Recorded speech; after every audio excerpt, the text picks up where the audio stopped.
Donc toujours cette même son, mais avec évidemment un délai aléatoire pour chaque des tranches.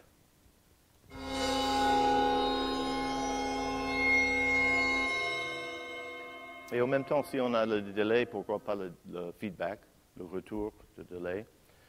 Donc on peut mettre un délai et en même temps mettre une sorte de retour de certaines de tout, même aléatoirement, si on veut. Donc certains vont durer beaucoup plus de temps.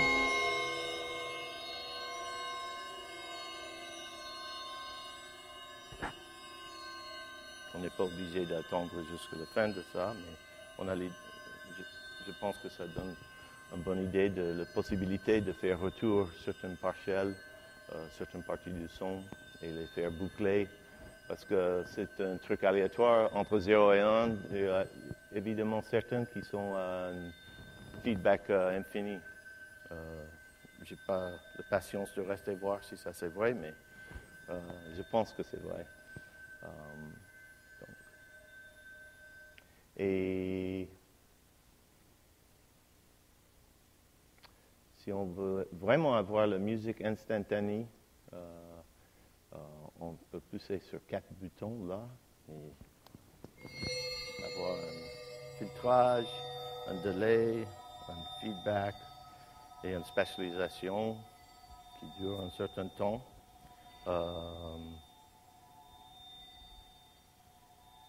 Et même si on veut s'asseoir pendant que ça tourne, on peut mettre ça en boucle.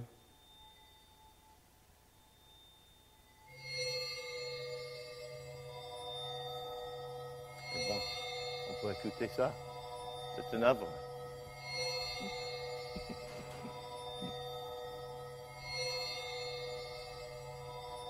Ah.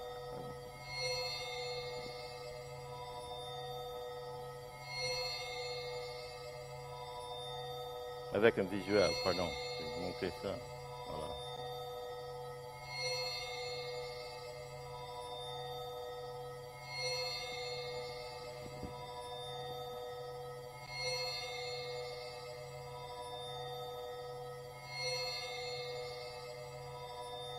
Et si on aime les processus très longs, on peut pas faire ça, mais pardon.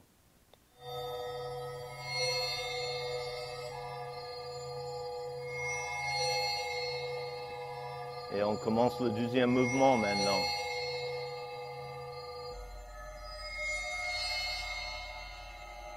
Est-ce que ça arrive? Ouais.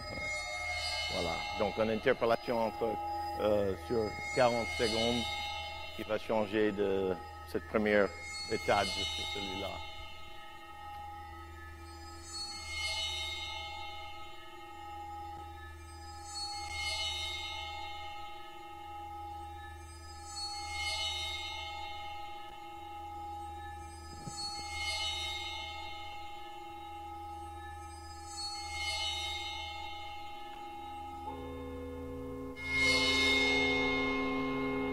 Voilà.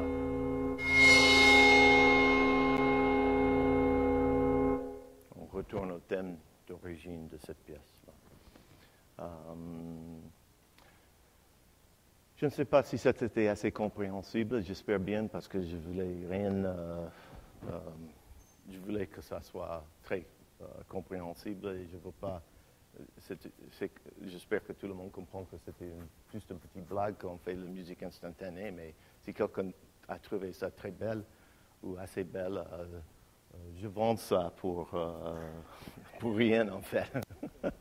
Tu peux l'avoir. Mais avant de parler de synthèse par analyse un tout petit peu, j'aimerais juste savoir si vous avez compris et s'il y a des questions à propos de ça.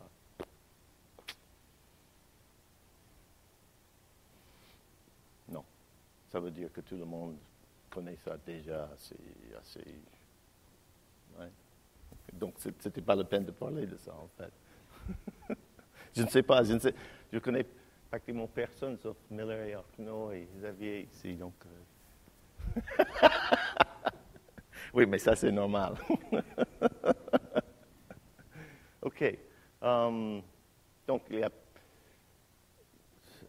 je vais essayer de penser.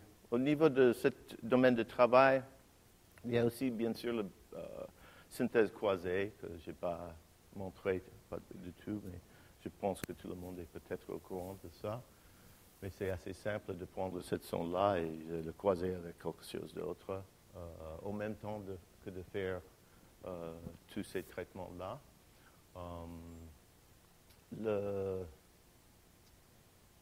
Aussi, il y a l'idée peut-être de faire des sortes de snapshots de spectres et les utiliser comme une sorte de son gelé et les traiter comme ça.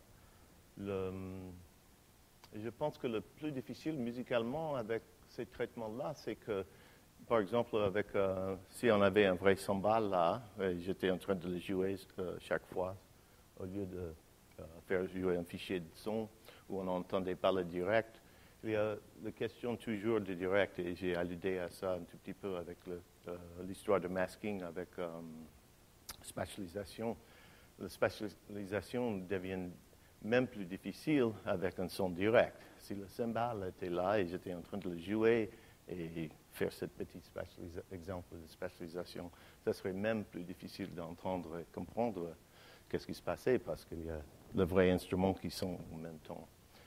Donc, je dirais que tout ça, même un filtrage d'un instrument qui joue sur scène, il faut se demander comment on entend ce filtrage et comment on diffuse ce filtrage pour avoir, au même temps qu'on entend le direct, et si on fait un filtrage en temps réel de son direct, il y a plusieurs questions musicales à se demander.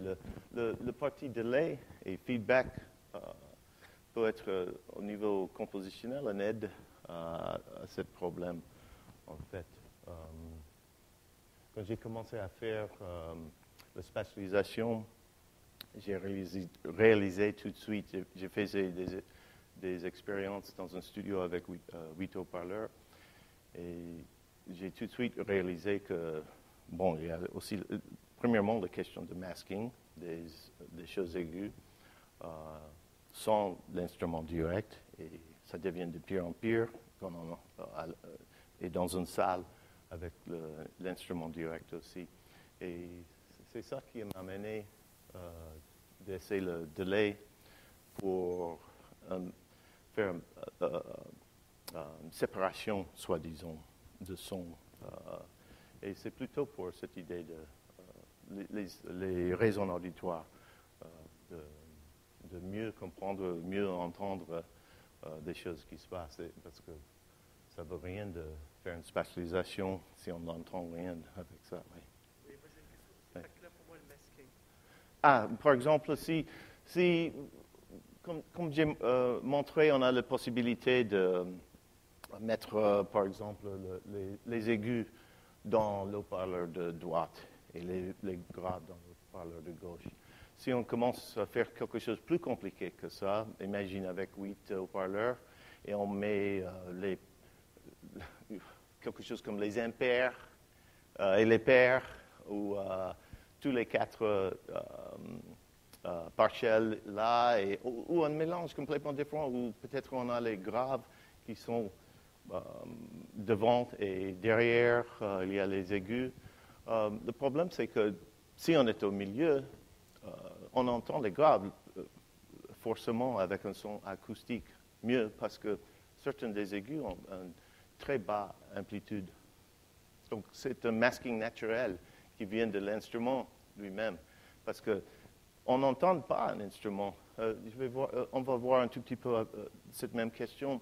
Dès qu'on écoute un instrument harmonique, on entend cette son qui est tous les partiels, mais comment on dit, packagé, non pas packagé. I can't think of it in English or French.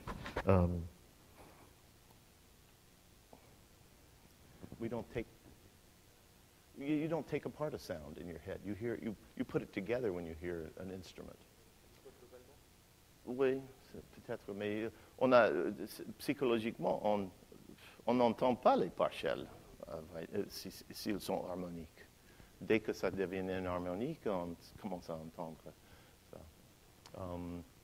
Donc, ça, c'est une des choses. Le masking naturel d'un instrument, avec lui-même, soi-disant, et puis le masking qui empire dès qu'on met le vrai instrument dans la salle aussi.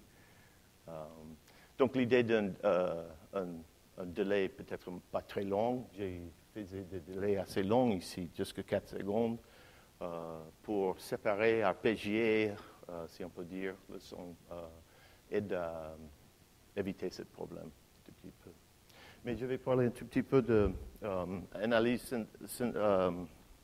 l'idée de prendre cette soi-disant 1024 tranches de son et chercher les parties les plus importantes, les pics, les amplitudes les plus importantes dans ça. Et j'utilise un objet pour les exemples qui va suivre de Miller, qui a été fait pour PD, et maintenant sont utilisés aussi en Max, parce que j'utilise Max MSP. Mais c'est juste la possibilité de donner un nombre d'amplitudes qu'on veut et les valeurs et les informations qui sortent de cette analyse sont les fréquences et les amplitudes. Donc on pourra demander 10 amplitudes et fréquences ou une centaine si on veut, ou même plus. Et pour faire une resynthèse avec, comme d'habitude, avec les sinusoïdes. Et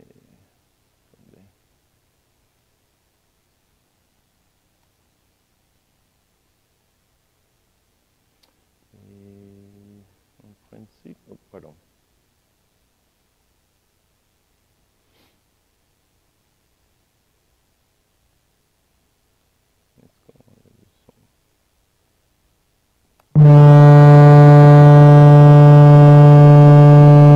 Pardon.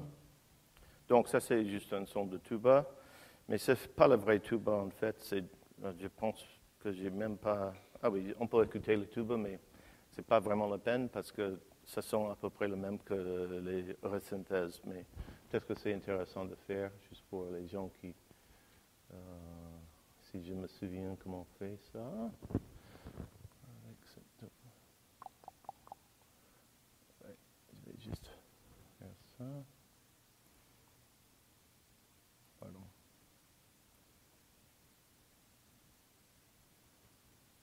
En principe, ça doit être le fichier de son. Je vois.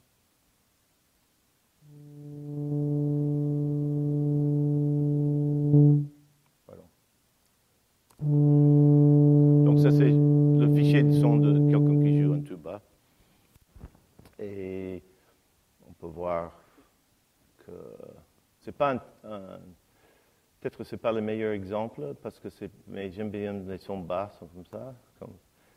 Mais on voit que c'est pas un son très très riche. Il n'y a que 4, 5, 6 partiels importants avec le tuba.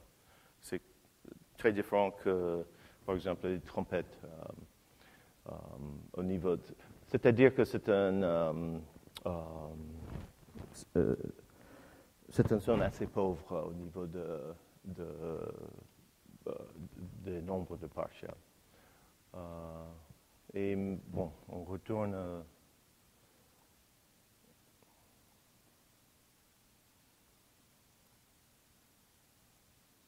En fait, je fais ça juste pour remarquer que je suis complètement débile au niveau de branchement en ce moment.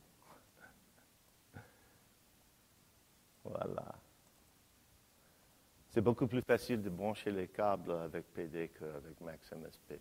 Je dis ça tout de suite pour les gens qui n'ont pas choisi ou veulent comparer les deux. Et ça, c'est